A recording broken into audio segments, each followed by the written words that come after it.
তিস্তা তো এই অঞ্চলের মানুষের নিয়ামত এবং অহংকার হওয়ার কথা ছিল। এখন তিস্তার নাম এক সাগর দুঃখ। আমরা কথা দিচ্ছি এই তিস্তাকে ইনশাআল্লাহ বিইজনিল্লাহ আমরা তিস্তাকে জীবন দিব ইনশাআল্লাহ। ওই তিস্তার কঙ্কালার মরুভূমি থাকবে না।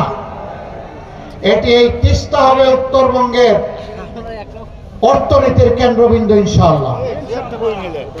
এখান থেকে হাইড্রো পাওয়ার হবে। এখানকার পানি সারা উত্তরবঙ্গকে ইনশাআল্লাহ উর্বর করে তুলবে।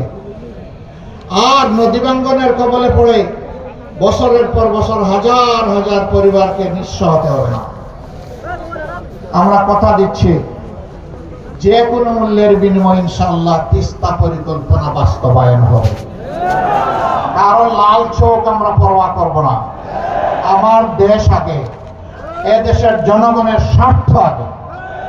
আমরা কারো স্বার্থে আঘাত দেব না, কিন্তু আমাদের স্বার্থে কেউ এসে বাগলা দিবে তাও আমরা মেনে নেব না।